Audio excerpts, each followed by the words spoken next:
Okay, guys, welcome back to the show. I've got a very special guest on the show today. She's the wife of the late, great Bruiser Brody. Her name is Barbara Goodish. Barbara, thanks for coming on the show today. Really appreciate your time. Well, thank you for having me, Morris. I'm very happy to be here. Yeah, as you said, it's something a little bit different, a different accent anyway to talk to today on the podcast. Yeah. Look, if we rewind way back, I'd just like to find out how you met your husband and the backstory kind of behind that.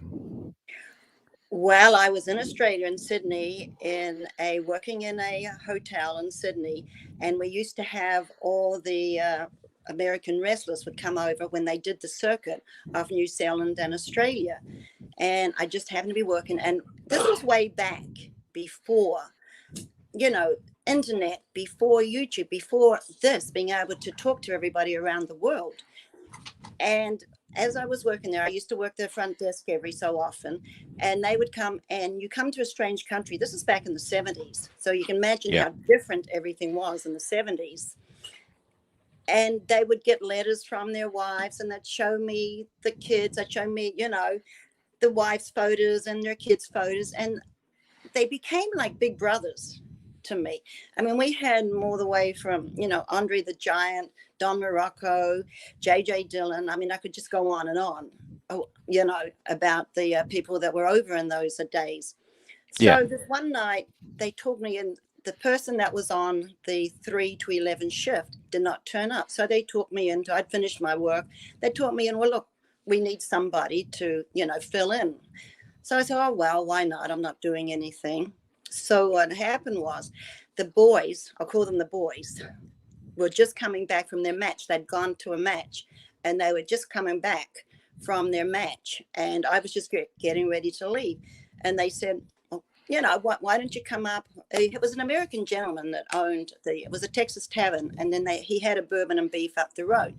So they said, why don't you just come up to the bourbon and beef and have a drink with us? I said, well, there's 12 of them. It's not going to be okay. I mean, I already knew them. So, and as you know, when you work late at night, you're not ready. It's like working till 5 o'clock and going out and having happy hour. So I went, Absolutely. I know that. okay, I will. Okay, I'll go up. Well, we're sitting there. Frank was there. There was a Killer Cow Crop. I mean, I won't even go into all the names. And all of a sudden, one by one, they started to leave. And they'd say, we'll be right back. We'll be right back. And it finished. There was only 3 of us sitting at the table. And it was Frank, it was Killer Carl Krupp, who has also passed, and me. And then all of a sudden, Carl gets up and leaves and didn't come back. Well, you know what happened? He went. Yeah. It told all the boys, I don't know how to ask her out. And I don't know, if she will come out. So, why don't we, as a group, ask her to come out? She's, just leaving work, but please just leave. Sit down, make it comfortable, and just, leave one by one. And that's how it all started. And we just sat and talked there for, a long, long period of time. And he was in Australia for about, 9 months. So when he was getting ready to leave, he'd gone back to America, then came back to Australia. And when he was getting ready to go back to America, it's this. I mean, when you have a relationship with someone like that, you think, well, whether everybody told me, this is short time for them. They're going to be going back home. Don't think of anything more. And I didn't. And of course, I don't know if you knew, Frank kind of sometimes got into trouble once in a while. He was very, if you know a little anything at all. We've seen Dark Side of the Ring, and I've heard the stories and stuff like that. We'll get onto that later. Yeah, so it didn't work out. So he came back. He came to see me. He said, look, I have to leave for America tomorrow morning. Okay, well, nice to know you. And he said, but I want you to come over. And he put this bunch of money on the table, no promises, no, just, I'd like you to come over. Well, if anybody knew Frank, he was frugal. I'll put the good word. He was very frugal. He saved his money. He was very frugal. So for him to put all this money on the table, not knowing, I mean, I could have just kept the money and stayed. But I think he knew me enough that I'm not the sort of person that would ever do that. So he left his money. So I knew, well, okay, I will go over to see where this goes. But of course, to get to America, you have to have a return ticket out of America. You can't just go into America. You've got to get visas and, things like that. So I thought, well, I've always wanted to go to London. I will book a ticket, from Australia to America to London. That was my ticket out of America. And I thought, well, if it doesn't, I've always wanted to see, London or England, Ireland, Scotland. Yeah. So I came over, and that's how we kind of met. And I came over, and I guess I'm still in America, even though things were not, as a things when things happened, but I'm still here. So I guess it worked out. This has been And yes. and you never made it to London. Never. I'm still wanting to go. I'm still going to get over there because I have a niece who works for Wimbledon. And so I'd love to go over because she gets tickets to Wimbledon and everything. So she's always inviting the family over, come over, visit. And, so that's still, don't have much on the bucket list, but that is one of the things on the bucket list, to get over to that part of the world. I've seen a lot of the world, but I haven't been to that part of the world. Yeah, and Wimbledon is like probably the most iconic venue for tennis in the world as well. Like, so you definitely enjoy that. Oh, yes. And she's worked there for so long. So it'd be interesting to, have tickets and to have someone that knows everything. Yeah, exactly. Look, one of the questions that I put this out like on the page, and people were wondering, like, what's your favorite memory of Frank in terms of a match? I didn't go to many matches, but the one match that I did see, he went 1 hour with Ric Flair in St. Louis. It was, I think, one of his most iconic matches because nobody knew that he could wrestle that, because they just think of him as a brawler. Brawler. Yeah. And, Brawler, yeah. And he went 1 hour, and people were just amazed what it was. The Japanese were filming that match because that's how they worked in Japan, because Japan is hard work. If you ever see any of the matches from Japan, and that they work very physical. Yep. And he worked with, with him and Stan were very powerful, tag team partners over there. So the people in America really didn't know exactly that he could work like that, because the work over here was so different than what the work was in Japan. So when they did that, a lot of people, I still get it today. They'll talk to me about that match, because it's a match that, because of YouTube and everything, it's all over the place. So it's amazing, even after all this time, that people are still talking about. Well, it's amazing that people are still talking about him after all this time. And when I go to some of these, because I go to a lot of these wrestling conventions, they will take me to these wrestling conventions. And I'll have these people come up to me, young gentlemen come up to me, and they talk about everything. They've read my book. They know all about Frank. They'll have a tattoo of him on their body somewhere. And I'll ask them how old they are. And they were not even born when he passed. And it's like, this is a whole new generation that have discovered who he was. And that kind of, all these, as I said, and other people, that they'll come up and tell me stories. And it's like, they remember seeing him like at the airport, because as I said, they would say we were just, we were young, and here's this monster going through the airport, and we'd get scared and hide behind my dad's leg. And he would come over to them, and he'd get on his knee, and he would talk to them. And he said, to this day, they realize that you can't judge a book by its cover. You can't, it's what is here and what a person is, not how they look a lot of times. Yeah, and you have to remember that back in the day, these guys were taking their roles on TV and stuff like that very serious as well. Like, and they had a certain persona. Obviously, they call it kayfabe or whatever. But a lot of these guys were different men behind closed doors, as you can testify from knowing them personally as well. Yeah, because that's how it was. I always told him that if you saw Dark Side of the Ring, you'll hear that I said the same thing, that I could see him change. When I took him to the airport, he'd get out of the car, he would go through the airport, and I saw him become Bruiser Brody. And then I saw him when he came back from a trip. As soon as he got out of the airport, he would change and he'd be dad and a husband. And the difference in the two people were phenomenal. I think that's why he was successful and why he's still remembered. He never lost track of who he was. He only became Bruiser Brody as a business, not as a personality. He always remained Frank Goodish. And I think that's how, as I said, because it still amazes me today. I just get amazed that people are still remembering him today. And I was actually born in 1988, would you believe? So there you go. Hey, that was when his son was born. Yeah. We're going to have a look at this. We're going to have a look at this amazing new figure now. And you can tell people about it because you know the finer details where people can get it. Yeah. This is the website is powertownwrestling.com. They say we're wrestling always, we're wrestling still lives. Now, this figure was part of a pack of 6. He was one. They had 6. They had Luthiers, Vern Gagne, Frank, Stan, T.A. Magnum, and Kerry Von Erich. And they produced them for a Kickstarter as a pack of 6. And then you can buy them as 3s or you can buy them as individual figures. Yeah. Right now, they're just getting ready they've already done the Kickstart. So they already have all the orders ready when they get the merchandise to send out.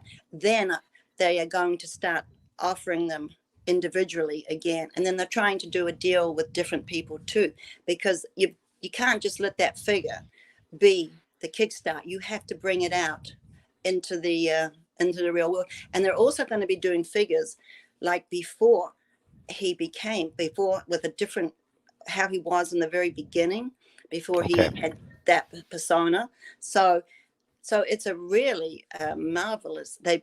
These Powtown have really been marvelous. And one of the partners is Greg Gagne, which is the son of Vern Gagne, which was the promoter up there in the Minneapolis territory. So, and then the other one is, there was one called in the old days the Remco figures, which is not as good as what they bought this one, but they're bringing back the Remco figures too. And they have got over 100 plus wrestlers signed up, even the ones that didn't quite make it up to the very top. So they're trying to give back, because in the wrestling community, there is no benefits. There's nothing, once you're out of the wrestling, and everybody is hurt from the time they've wrestled and the time that they have finished their career. They are hurting. And sometimes it's very hard. They get into financial difficulties. So they're hoping that to produce some of these figures, that they'll be able to create some money for the retired wrestlers. And I'm also part of an organization called the Cauliflower Alley Club, which we have a convention every year. And that is for any of the wrestlers who get into trouble. They can come to the Cauliflower Alley Club, or put a thing in, and they can get money to help them in a really bad situation. It's a nonprofit, and it's to help. It's about the only thing. There's not too many things that the retired wrestlers have these days. And as we know, life is hard. Life, as I said, is hard. So it's too good. The Powtown Wrestling is going to help people, and then the Cauliflower Alley Club is going to help wrestling. And it's a great convention every year. We have it in Vegas. It's like 3 days, and we get a lot of the fans. It's for fans, and there's awards. Frank got an award there. And if anybody in America, or anybody that sees this, look us up too on the website and join us. It's a very small fee, and you get 4 magazines a year. Yeah. And it's just a really, it's a really good organization. So we're talking about the 2 good organizations that help. And, today you want to help. You want to, try help the people that need a little bit of help, because they gave so much pleasure to people performing for them. Yeah, and Brian Blair was actually on my podcast last year, and he was filling me in on everything there. Very, very good guy, and he's one of the main guys that's running that, isn't he, as well? Oh, yeah, he's the president. Yeah, he's the president. Yeah, I love Brian. He's a great guy. Yeah, he's the president right now. You know, And I think he told me a really funny story about how he knows Carol Baskin, you know, from Tiger King. oh, Ask him about that one when you see him. It's a good I story. will ask. Yeah, I'll probably be seeing him not too much longer. I will Yeah, definitely ask him.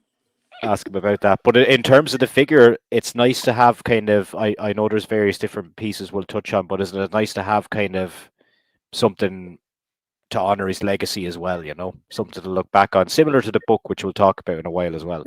Yeah, it is. And what they've done the chain, which of course is what he was, done the jacket, done the boots. I mean, they've just done so much realistic, holding the chain, got the bout, how he used to wear his arm braces and the knee pads.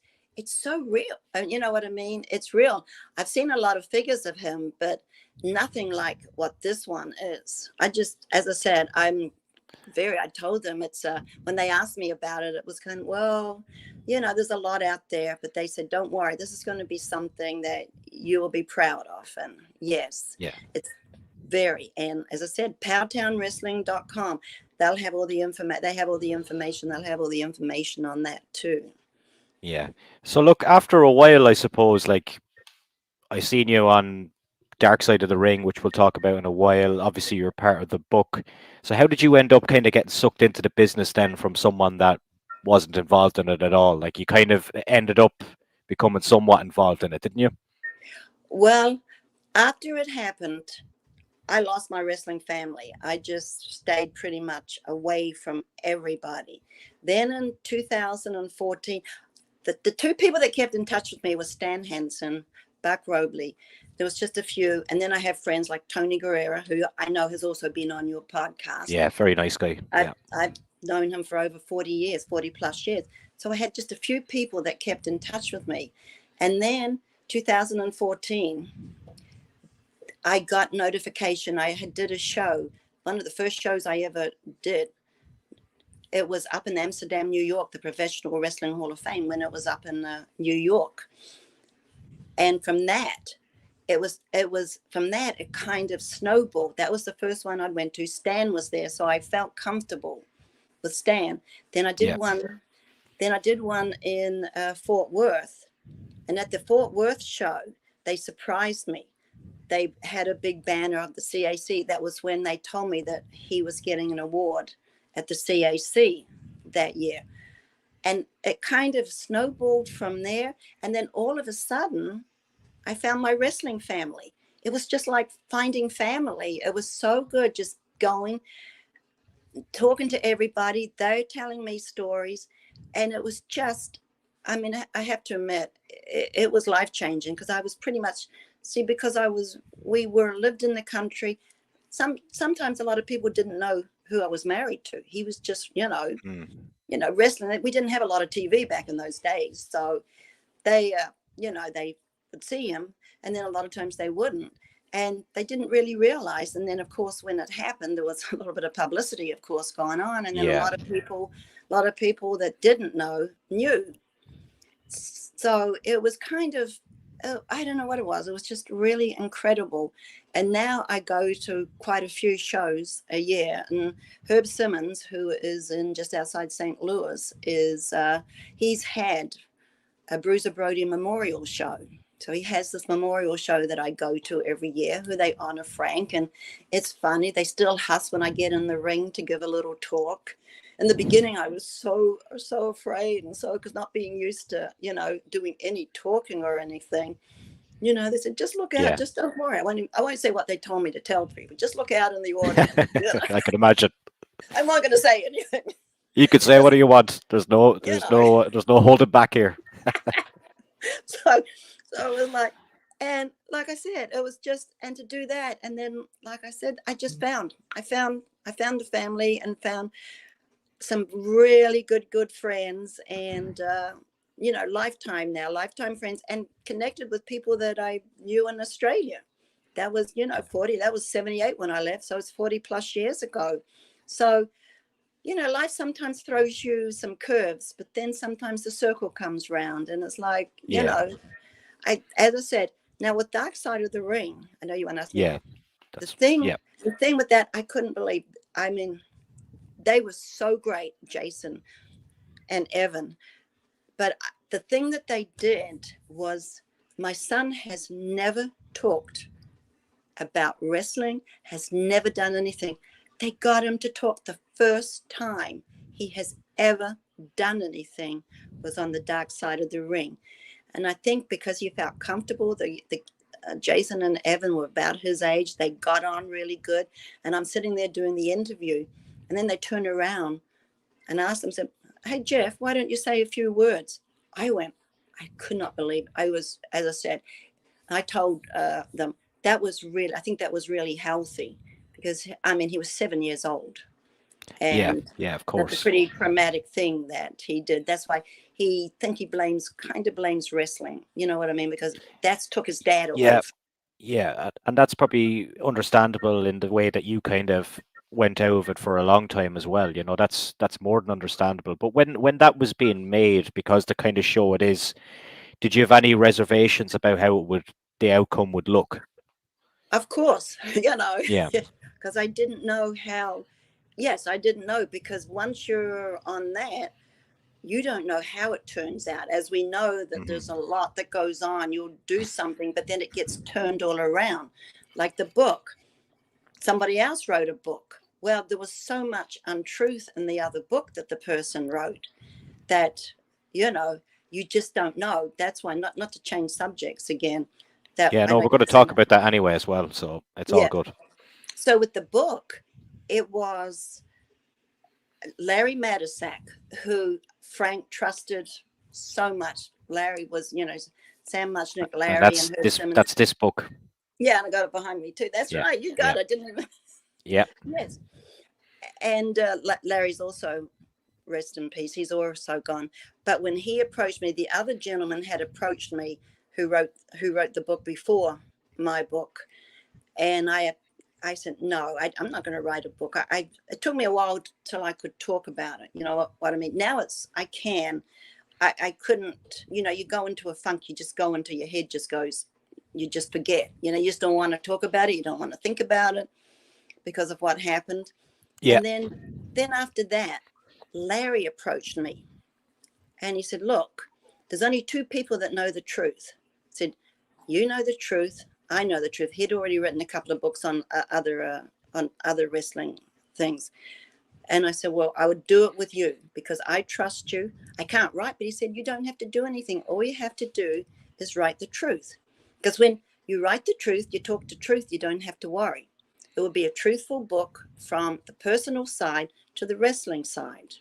So I did. He helped me write it, and would send back and forth. And yeah, I think it turned out pretty good, just like Dark Side of the Ring.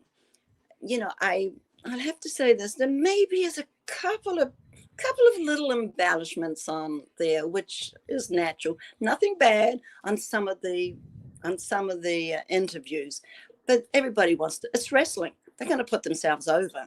You know what I hmm mean? yeah. And of course, like for something like TV as well, there has to be that bit of added Oh, drama.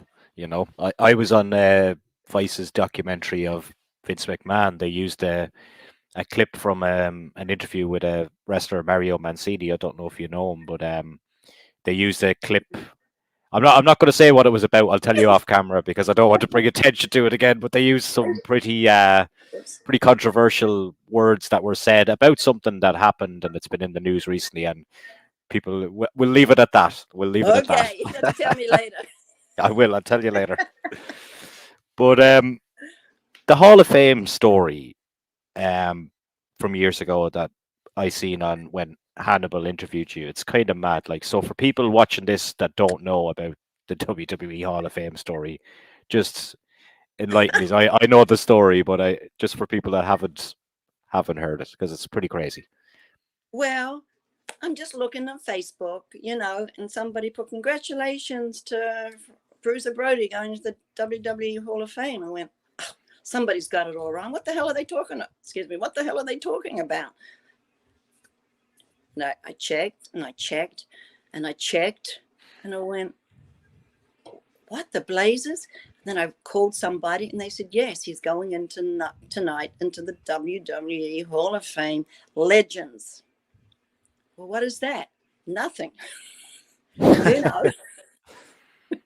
And the funny point is, I went to Charlotte to the, it was what, the gathering, I think it was. And I met Karen McDaniel, Wahoo's widow. Same thing. She was exactly the same what happened to me, because Wahoo went in at the same time that Frank went in to the WWE Legends Hall of Fame, which is kind of like nothing, because she was really, really mad because I didn't know this. She said, we didn't get a ring. We didn't get any money. They just used their names and put them into the Legends Hall of Fame. So, yes, that was funny that we became friends instantly because we had the same. It was like, that was the first time I had met Wahoo's widow, Karen. So like, did you even get maybe a certificate? Nothing at all from WWE, you know? nothing. Absolutely nothing. It was like it didn't even happen. And if I hadn't have seen it on Facebook, somebody congratulating him, I wouldn't even have known.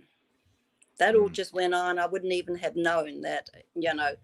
That is there. I didn't get a chance to get dressed up in a nice outfit, and you know. But hey, that's life. You know, you just gotta let it. You know, whether we know things aren't always fair in life, as I have found out several times in my life.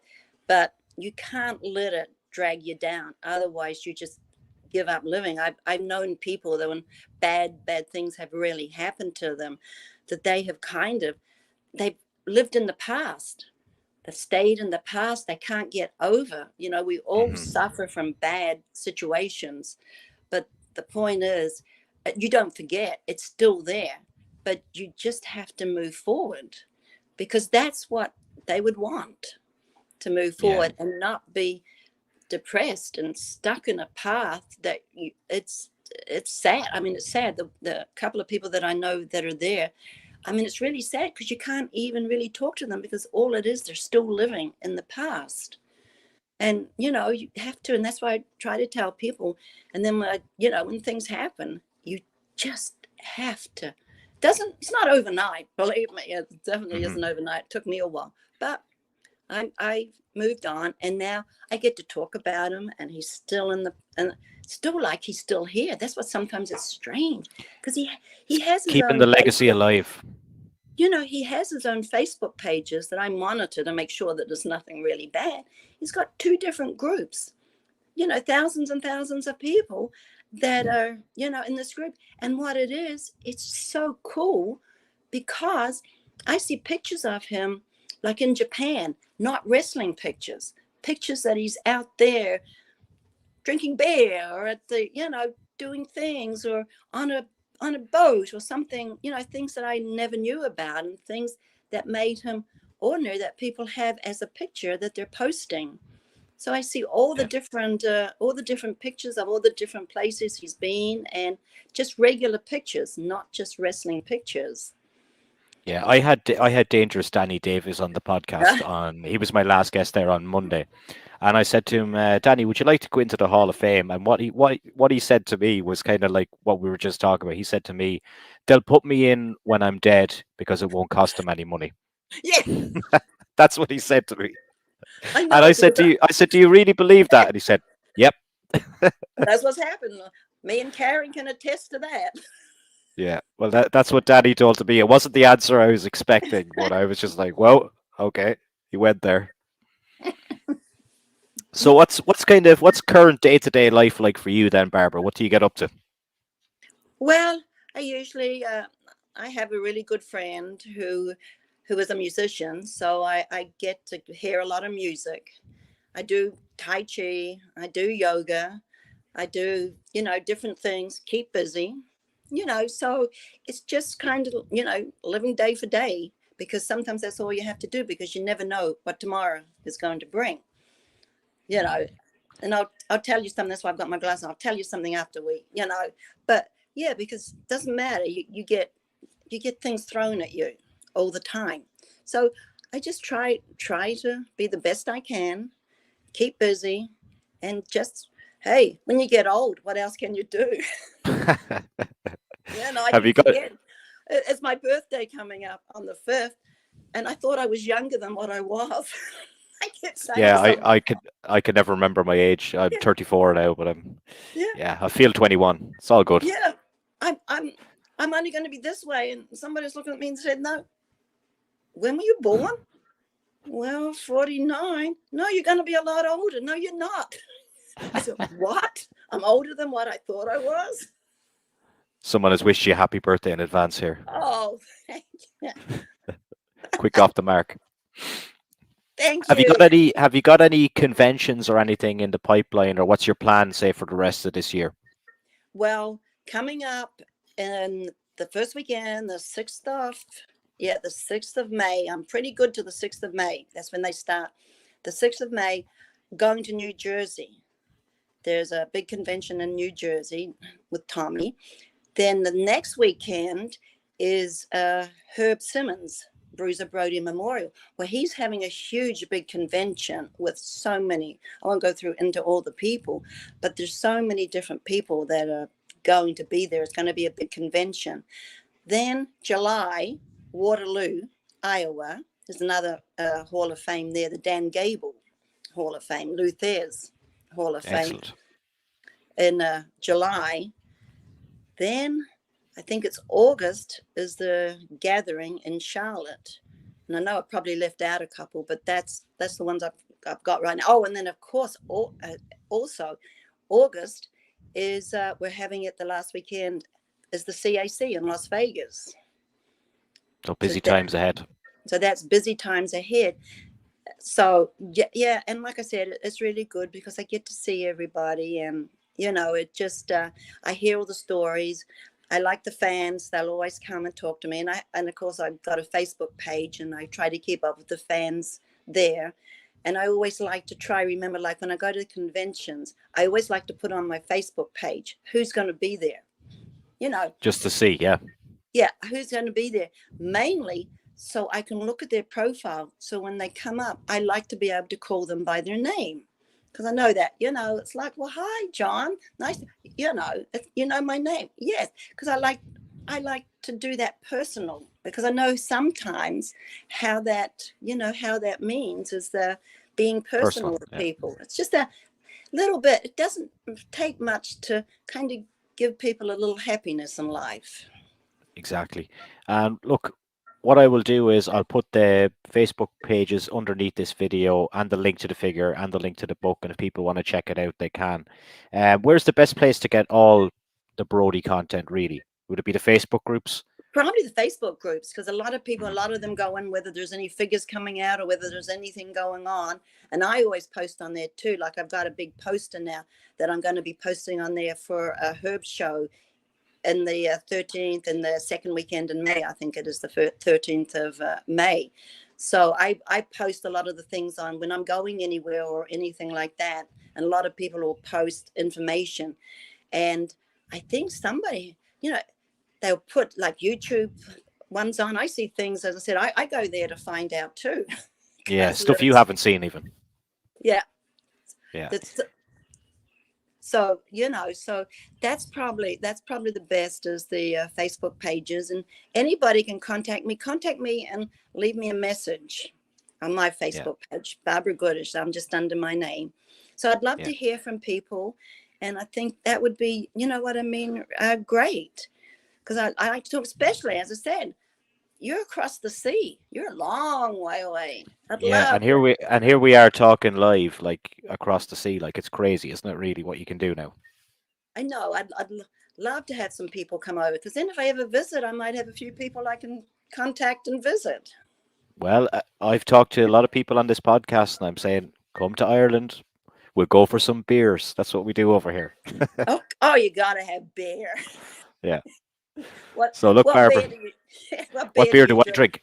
I Yeah. don't drink Guinness. I drink Guinness maybe sometimes, but it's too heavy for me. I actually drink Carlsberg, which is a Danish beer. So. Oh, I've had that one too. No, my dad, when he was alive and I used to visit him, he always would make me drink a Guinness.